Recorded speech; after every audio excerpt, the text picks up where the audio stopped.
kemarin ini. Jadi kita ini sebenarnya alam manusia ini terjebak kebersamaan, tidak mengerti apa yang kita cari, kebahagiaan mana yang kita cari, kenyamanan bagaimana.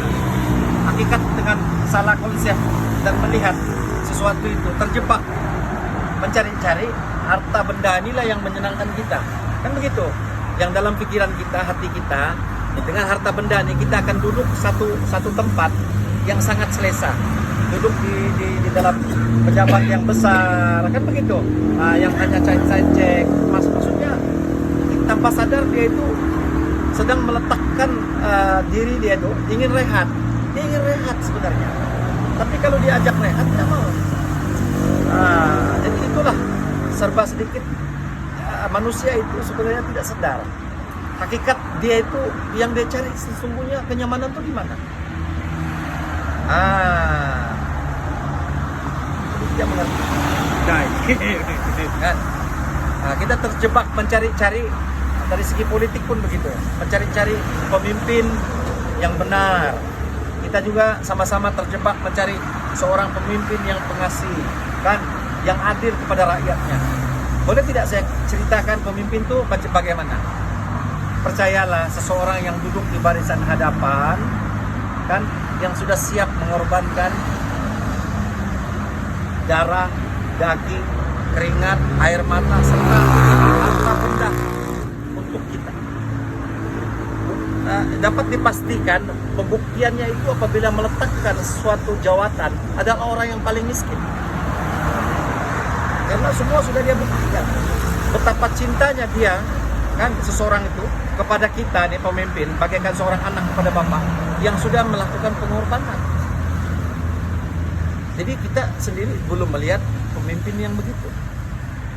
Kita terjebak sesungguhnya. Itu ciri-cirinya adalah Rasulullah SAW yang kalau sudah dihidangkan makanan di hadapan dia, kan begitu. Kemudian dia mau menjamah makanan itu, masih terfikir lagi saking cintanya kepada masyarakat, siapa yang belum makan di dalam kampung ini. Kemudian orang yang duduk dengan makan dia, PA dia kah, sekretari dia, cakap ada lagi bos dalam hutan rumah pelewat tuh belum makan. Tersentak dia mendengarnya, angkat makanan ini, serahkan kepada mereka, kan begitu. Jadi Tuhan makan apa lagi? Saya berpuasa lagi, kan begitu. Begitu, bukan berebut-rebut saling membesarkan perut, memperjuangkan 7 keturunan. Betul tidak? Kita saja tidak pernah memikirkan keturunan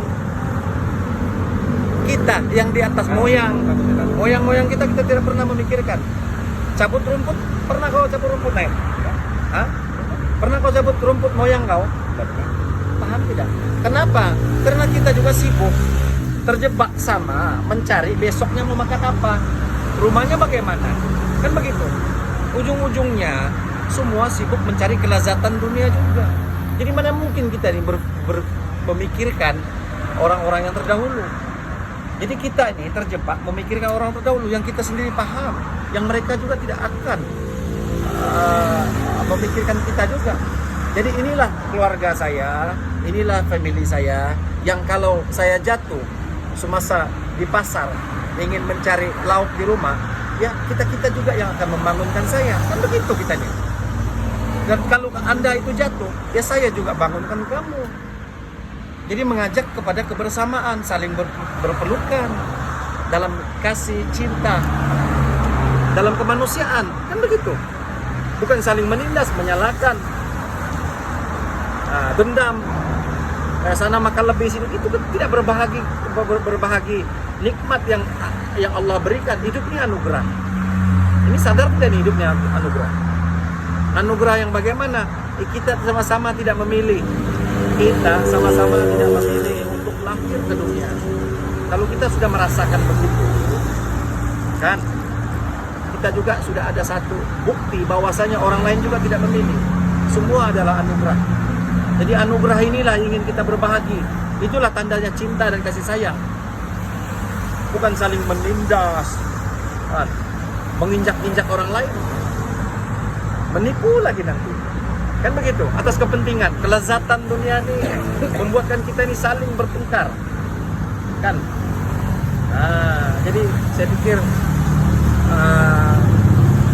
kita kena bawa pikiran kita ini lebih ke tengah atau ke atas lagi untuk berpikir secara lebih mendalam kita sedang buat apa di dunia dan mau kemana. Itu alam barzakh, kubur. Pasti akan diperhitungkan setiap tingkah laku kita. Takbir. Takbir, Allahu Akbar. Hura.